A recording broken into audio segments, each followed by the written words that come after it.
Chapter 10, His Story or History. Wanyenyekevu saw the diversity among the people and wanted them to coexist in peace, so he organized an educational system and sent for Naraglisser to relocate from Madden at Altenwar to Tucson. Naraglisser organized some of his students to become teachers, and the people learned about each other's history, culture, and religious beliefs. Naraglisser and Wanyenyekevu wanted every nationality and culture to live together to serve and fight for Sabaoth. They held a meeting and demanded the entire area and all the locations under Wanyenyekevu rule to teach, and all had to attend, starting from the age of 15. The people loved their new family and felt like they belonged for the first time, and they served Sabaoth with their mind, body, and soul, calling it El Círculo de Dios, or the Circle of God. After everything was said and done, everyone noticed. Everyone and everything. Their education system was so organized the people willingly began teaching each other and opened their minds and hearts to their new neighbors. It did not surprise Wanyenyekevu that many people knew the history and stories of their cultures very well, and many could go back thousands of years, except their new Wakatilian family. From Picacho Peak to Colonia Anahuac, the 12 battalions took on military responsibility for a month. They rested, learned, and cared for their family until their division was called upon, 1 month of duty and 11 months of rest. Many wise and intelligent members of the group taught classes. The leader of each battalion taught courses on various subjects, but everyone added Wakatilian history, until everyone was familiar with it. They taught about the unsung heroes of slavery, the civil rights movement, sports, educational heroes, and much more. People like Horace King, Tom Molyneux, John Baxter Taylor Jr., Earlene Brown, and Harold E. Greer. They taught about Reverend William Washington Brown, a former Georgia slave who founded the first ever black-owned bank in America, the Savings Bank of the Grand Fountain United Order of True Reformers. Wanyenyekevu, an enslaved man who created a way to keep people from getting sick with smallpox. The story of Jaswant Singh Rawat, the gallant rifleman, highly regarded as the hero of the Indochina War, and William Ellison, a former slave who once was one of the wealthiest men in the South. However, many thought that Wanyenyekevu would teach about history, but he introduced his life's lessons, to their surprise. The things he learned on his way to Arizona taught him something he didn't know or things he took for granted. He taught his pupils skills, such as communication and interpersonal skills, decision-making, and problem-solving. Creative thinking and critical thinking, self-awareness, and empathy, which he called emotional intelligence. He taught assertiveness, stability, integrity, and resilience. Friedrich taught history. He would open his classes with questions to question the authors of history, saying, the interpretations of any authors could be wrong, or do the written records reflect the historian's insights, biases, and limitations? One must research that history on their own and gather their conclusions. For instance, if the Mexicans and Texas Rangers wrote from their side of the story, what would be the facts and opinions during La Matanza? Since the Mexicans are all dead, let us see what we know. When the Texas Rangers were formed, they were supposed to be the symbol of American toughness at the border. They battled the indigenous for dominance in the region, chased down runaway slaves who sought freedom deep within Mexico, and settled scores with anyone who challenged the Anglo-American project in Texas. These Texas Rangers and some white civilian vigilantes shared the same views. Yet, they murdered thousands of Mexicans in Tejano, a name used for Mexican-descendant Americans in South Texas. We are supposed to hail them as heroes. Some were Mexican revolutionaries, but most were ordinary people caught in the violent crossfire. We know this, as a fact. La Matanza broke out between the rising tensions between Texas and Mexico following the Mexican Revolution.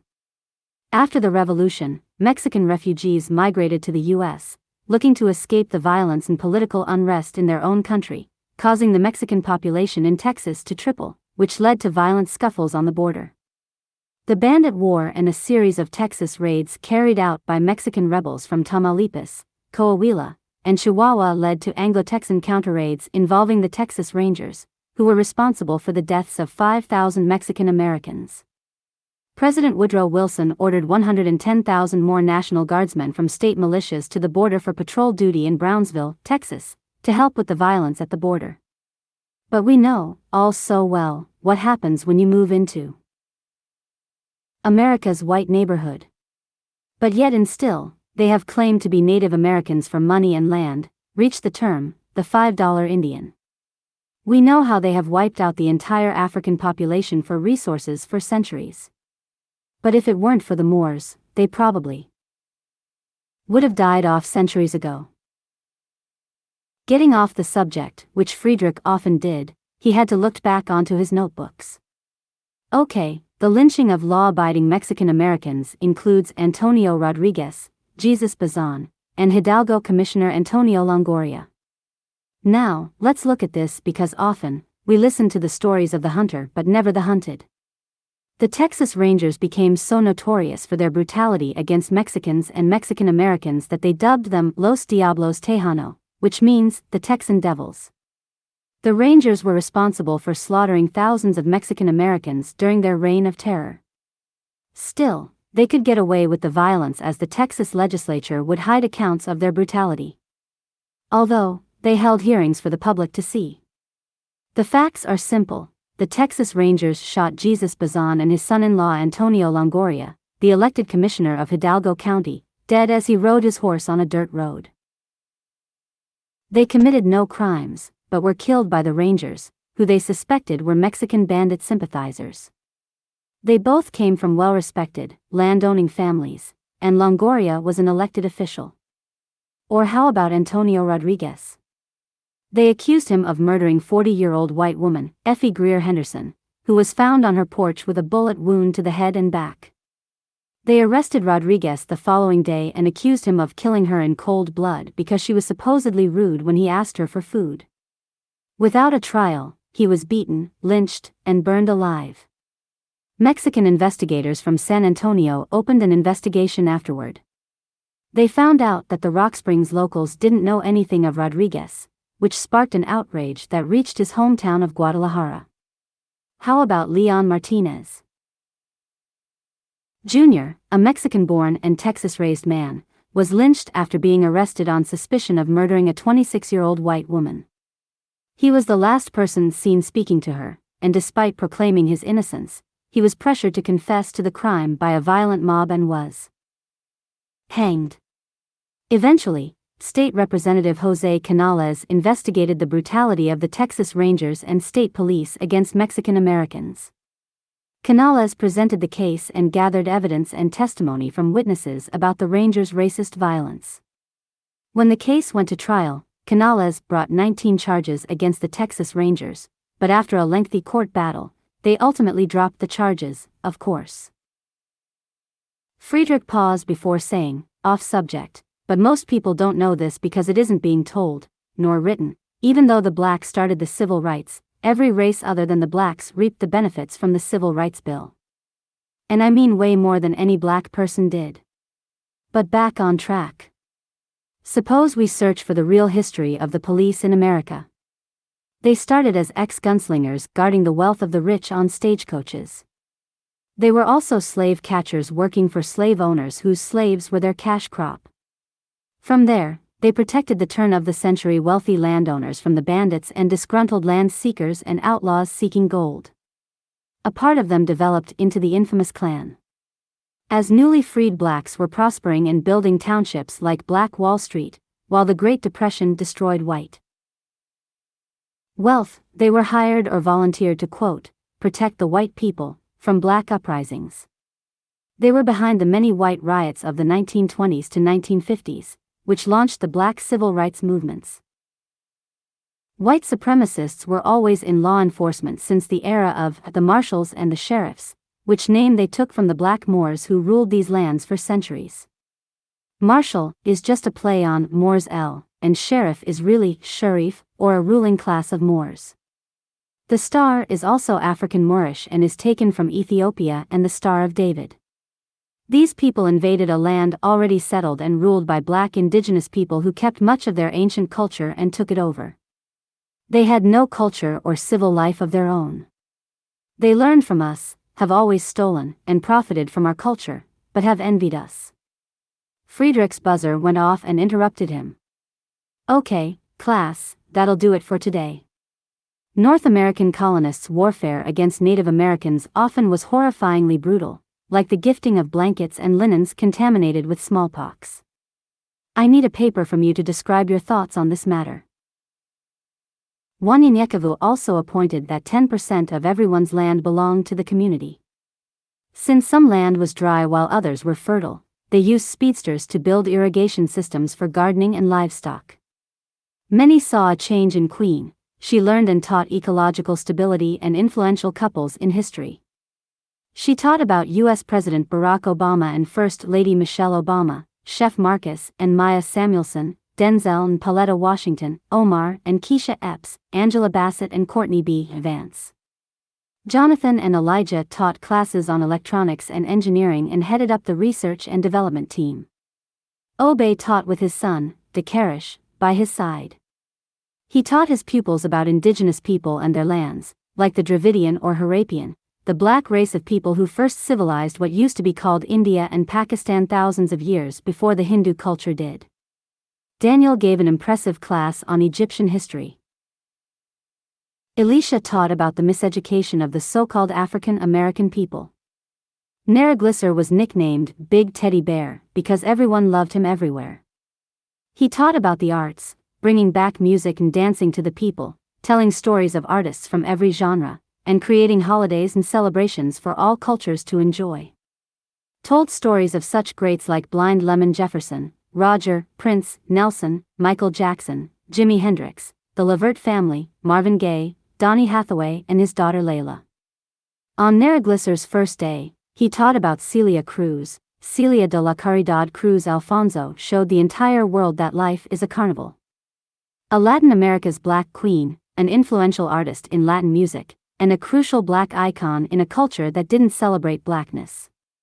She was born in Havana, Cuba. She learned Santeria music thanks to her neighbor, a practitioner and singer. Despite her father's disapproval at first, because he was a devoted Catholic, but agreed as long as she stayed in school.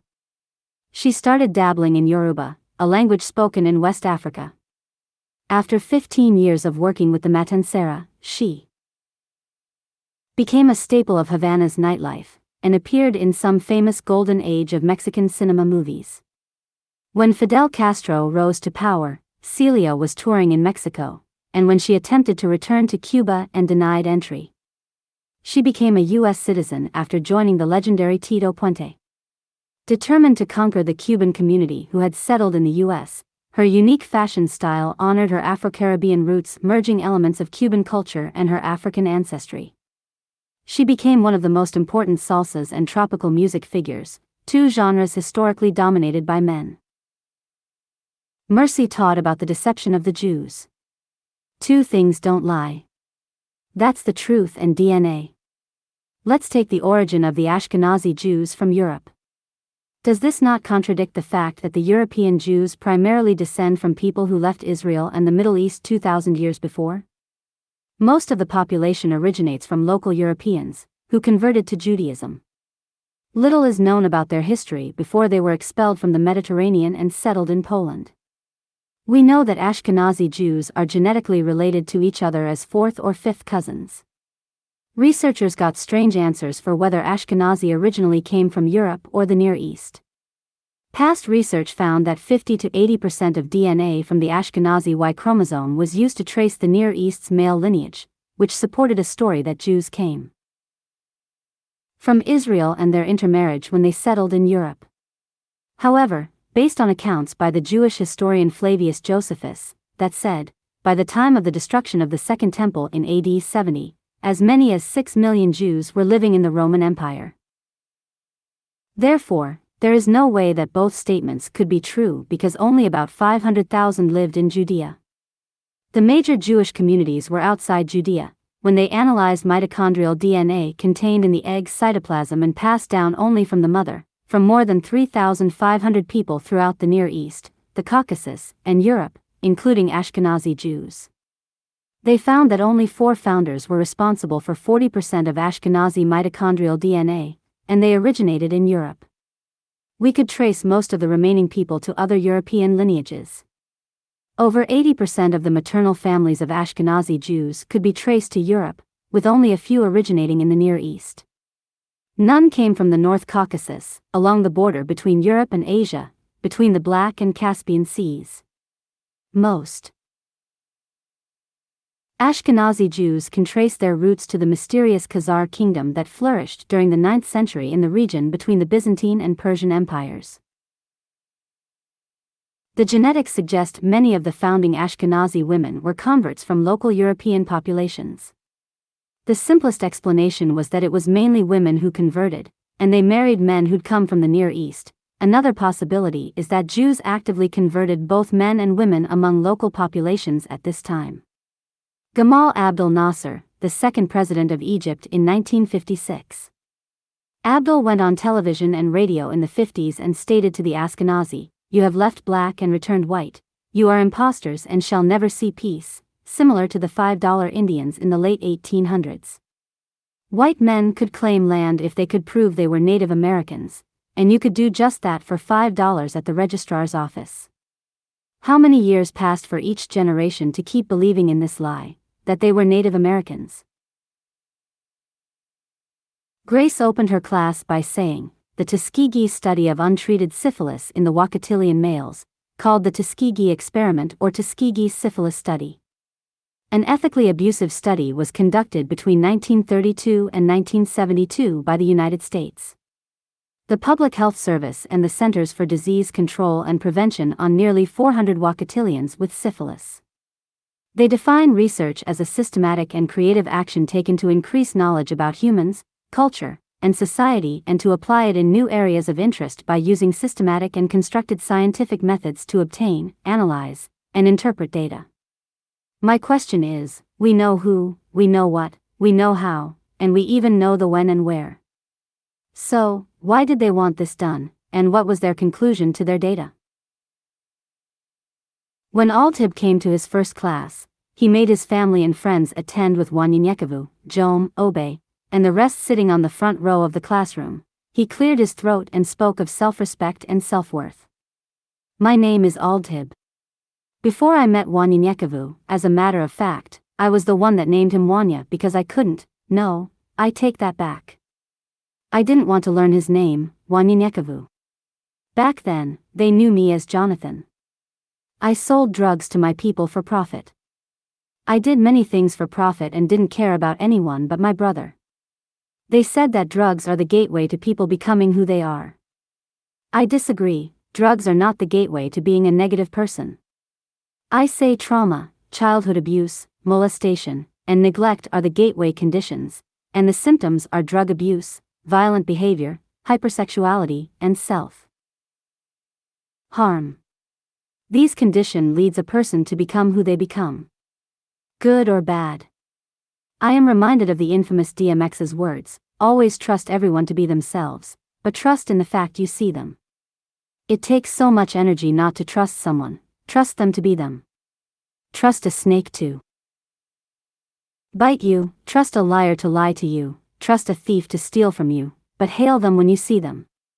You see, this place is a dream for me.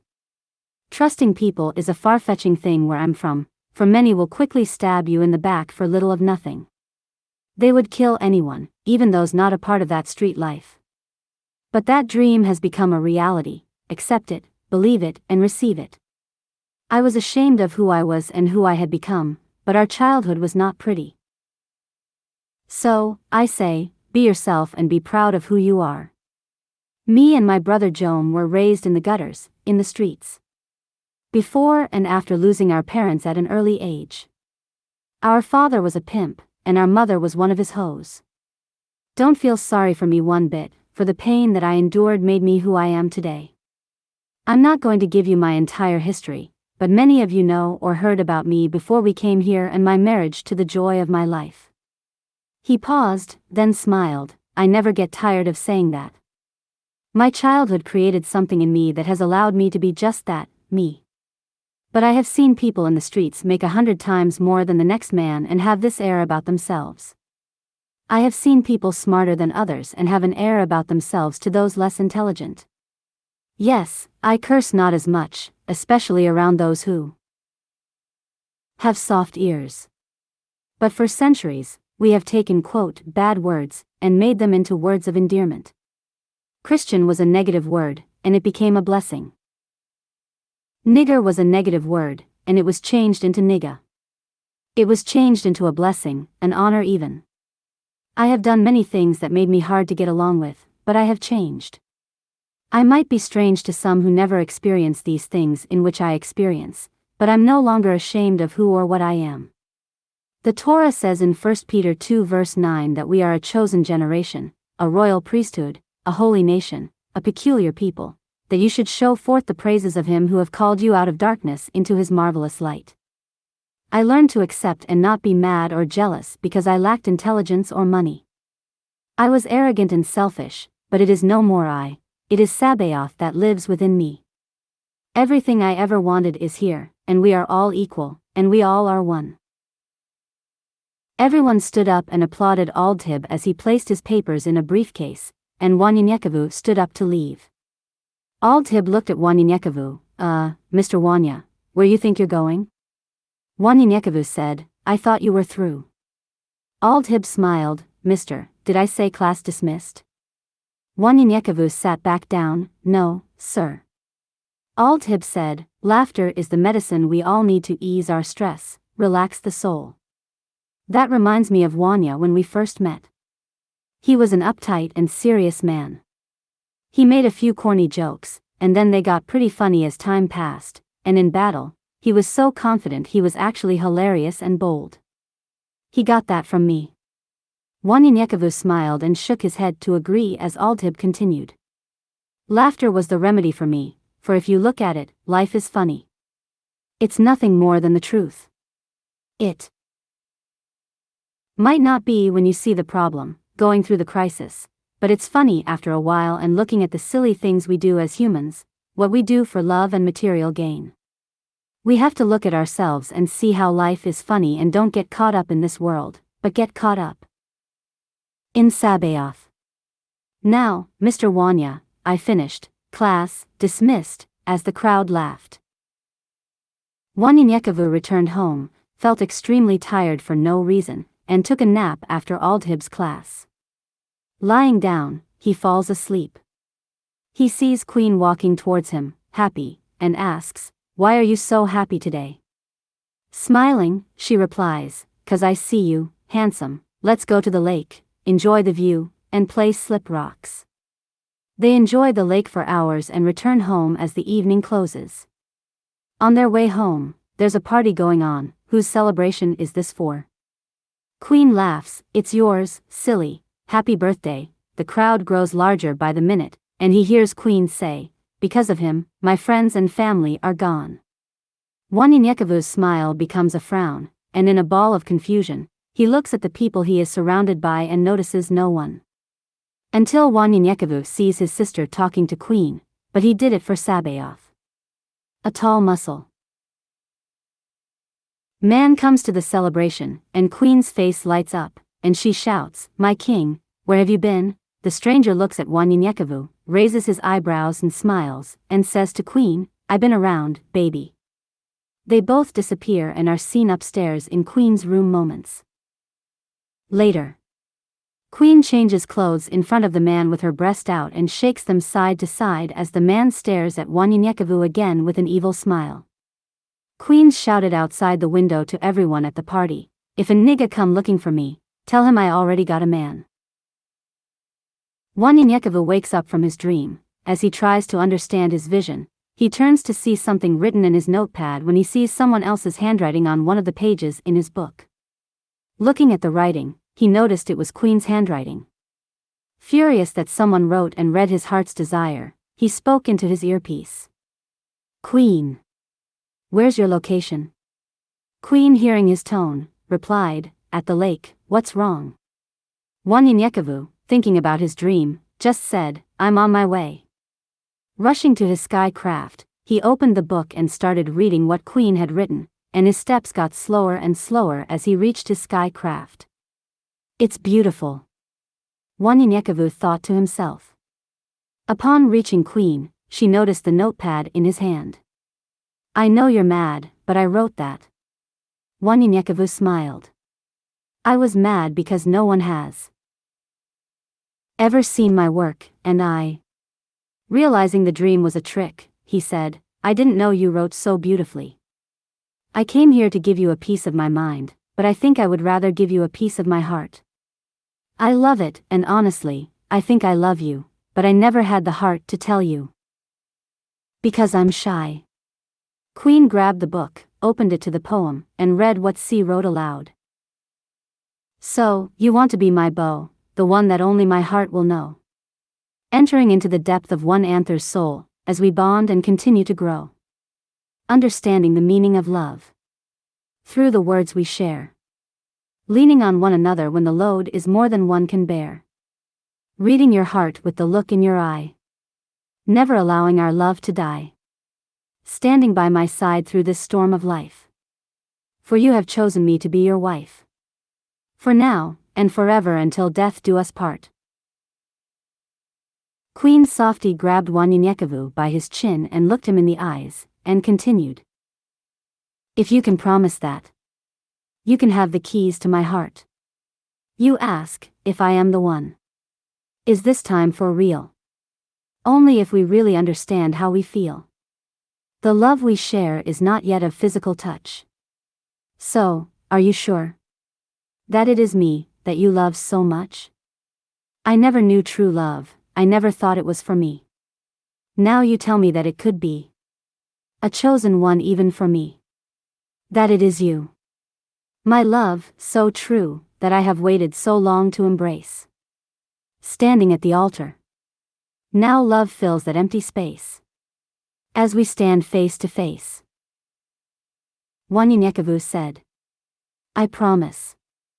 And Queen kissed Wanyenyekevu, and said, I promise as well.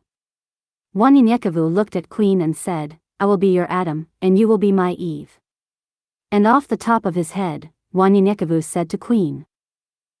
In my eyes, I see my Eve. I am committed to my Queen, dedicated to my Queen. Eve. Mother of the living. You taught the art of love and compassion, the art of giving. Populated the foundations, taught wisdom to the minds of the weak. Made time to give of yourself. Molded me to be me. I felt all her pain, frustrations, and anguish. Yet it was hidden with a smile. Felt all her joy, happiness, and love. Having eyes to see, because you are a part of me. The Almighty guided me to you. He was pleased, and gave you me. My Eve. Unaware that many people were there, they started cheering and heard a few people saying, about time. Like wildfire, the news was spread throughout the region about Queen and Wanyenyekevu. Dark Eagle and the rest of Wanyenyekevu's closest friends celebrated for days as people were happy to welcome the new couple. On the festival's last night, Wanyenyekevu lay down, unaware he was dreaming. He heard a voice. Why is it you can't sleep, young Liberté? Has the spirit of Sabaoth prepared you for your journey? Wanyenyekevu spoke to the man, unaware the man had called him Liberté. What journey do you speak of? I just couldn't sleep and walked along the lake until I came across. How is it you know my name? Wanyenyekevu was putting up a notebook in his hand and gathering his thoughts as he stood up. The messenger continued. The spirit of King Solomon is upon you. The wisdom, heart, and soul of King Solomon you have been blessed with. Many times Sabaoth has used just one man to get his people to see. Like the prophets Elijah and Elisha and countless others. You and your descendants will use words of wisdom, peace, and the sword to destroy Sabaoth's enemies. Your writings have reached the ears of Sabaoth, and he rejoices in your words. For this reason, you are no longer called Liberté, but Wanyenyekevu. The old man transformed into a wolf. Wanyenyekevu shook his head and rubbed his eye as the old man continued, In 3 days, you will see me again in this form, and I will be your guide on a journey. For 3 days you shall perform the holy jeûne and bid your family farewell, for they will not see you for 150 seasons. Know this, before you leave the state of Louisiana, you shall endure many trials and tribulations to enhance your spiritual man and physical body that will prepare you for your journey. Be not afraid, for Sabaoth will be with you the entire time. Quickly interrupting. Wanyenyekevu smiled and said, How can a man live to be 150 seasons, sir? You know that with Sabaoth, all things are possible, but it will not be you, but your blood and your spirit shall return to Sabaoth's people, and his name shall be called Cush. The old man replied, With your blood, in seeing, you shall see more, and for hearing, you shall hear more. And with your spirit, you shall control the flesh, see with the eyes of Sabaoth, and teach others to do the same. The old man smiled as he transformed again. Behold, your wife. As he continues, an image of a beautiful woman appears in a cloud of smoke. Your spirits are as one, and the love you shared will be forever. It will be remembered as an example of Sabaoth's happiness between man and woman. Wife. Wanyenyekevu said aloud, and then he was taken back into darkness and heard another voice. Adam had to realize that he needed Eve. Just like you had to realize you needed Anaya, and Anaya had to realize she needed you, and you both were meant for each other. Go in peace and be happy with your wife, for many blessings will come to you both. Wanyenyekevu opened his eyes, and it was the next day. Queen approached Wanyenyekevu with a strange look on her face and asked, Didn't you say your name was Liberté? Wanyenyekevu looked at her and said, Yes, why you ask me that? Queen continued. I dreamt that a young man was at a lake, and Melki appeared to him as a wolf at first. Wanyenyekevu said I had the same dream, but what you saw in the dream happened to me days before I made my journey here, that was over 9 years ago. Queen then took Wanyenyekevu by the hand and took a seat. I've been a tomboy all my life and never really knew anything about being domesticated. I helped my aunt, but I enjoy hanging out with my brothers fighting, riding horses, and stuff like that. I'm happy Sabaoth has sent you to be my husband, for I know you are a good man, kinda shy, but a good man. Wanyenyekevu smiled as she continued, What I'm trying to say is I'm willing to be the best wife I can be. Wanyenyekevu held her hand. They taught me as a young child how to be, as you call it, domesticated and a man. The things I do know were taught to me on my way here. I was never a warrior. As a matter of fact, my grandmother made me cook and clean, telling me, imitating Big Maasai voice, you don't need a woman to cook and clean when you can do it yourself. So, what you don't know, we can do together and learn from each other. That's how we become strong and as one. Queen smiled and said, I like that. After 6 months, they set a date for their wedding, where Friedrich would wed them, Jom and Aldhib would be his best men, and Dark Eagle would give her away.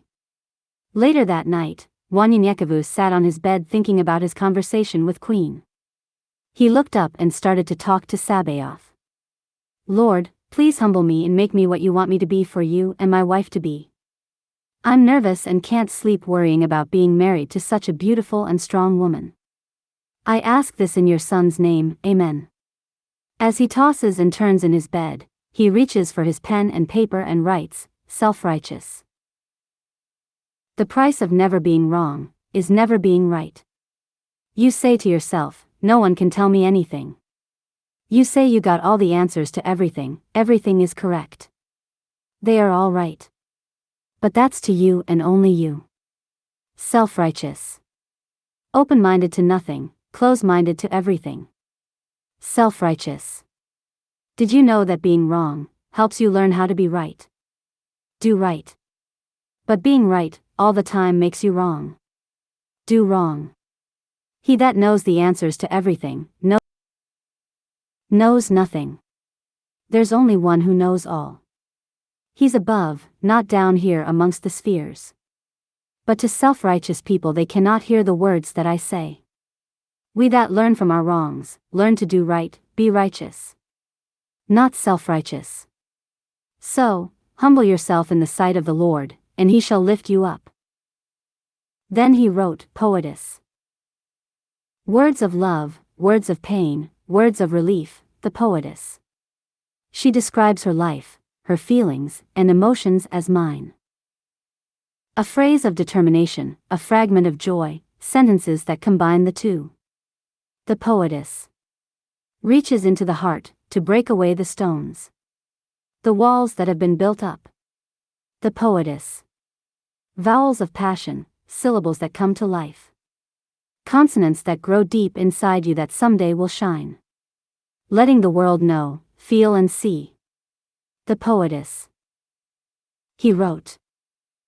Who's to blame when the sun refuses to shine? Who's to blame when the stars refuse to sparkle at night? Many times, it seems like I'm the blame just for being a man. No one is always right, trying the best that I can. Giving my all, but that seems like it's just not enough. Baby, who's to blame? They said that your love is pure as gold, that is what I've been told.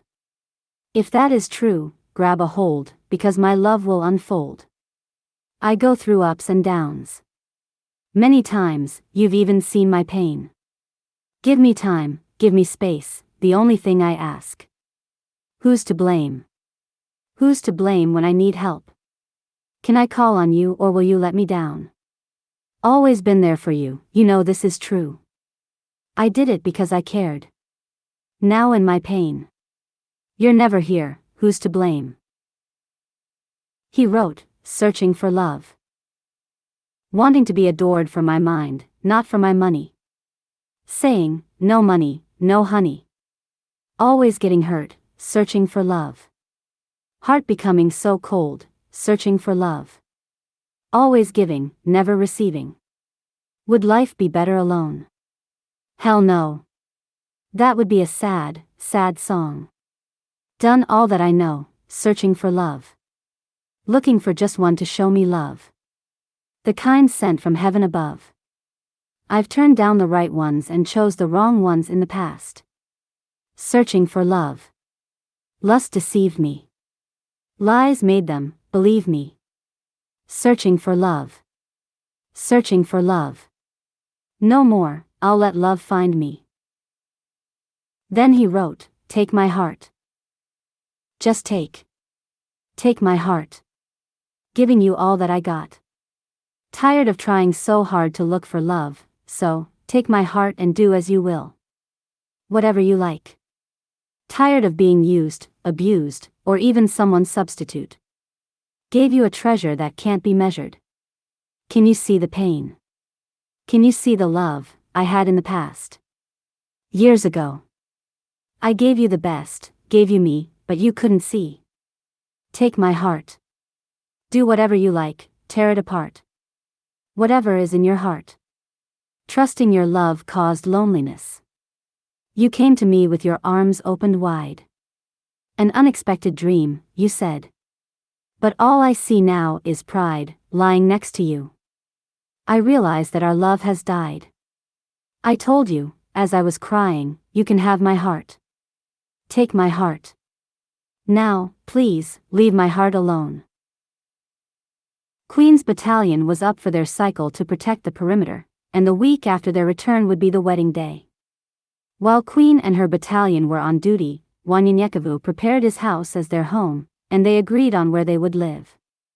With the help of his friend and speedster Grace, they prepare a beautiful home for him and Queen. A big, beautiful, spacious stucco home, for she had already said she wanted a large family, so Wanyenyekevu planted a vegetable garden on one side of the house and an herb garden on the other. Front and back of the house, there was enough space to grow beautiful flowers and evergreen grass, and the rest of the land was open land with horses and farm animals and an enormous barn and workspace to work the ground as they pleased. He used 20% of the land instead of 10% for the community to raise and breed horses. The community came together and helped Wanyenyekevu and his top officials decorate the rest of the property for the wedding and the biggest wedding party they had ever seen. Once Queen's duties were completed, Jome and his battalion took responsibility for the perimeter, but made sure he was nearby not to miss the ceremony, seeing he was the best man. Grace, Mercy, and Joy coordinated it all.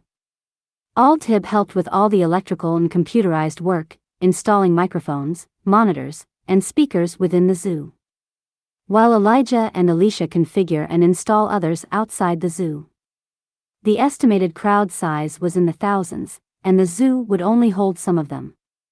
Dark Eagle and his sons prepared 6 pits and smoked Queen's favorite foods, and her aunt designed her the most beautiful dress. Daniel and Obey organized security and seating arrangements by region. Naraglisser gathered all the classical music he heard Wanyenyekevu play, a mixture of R&B by Joe, Avant, Anita Baker, and Luther Vandross, and some jazz by Najee, Santana, and Grover Washington, Jr.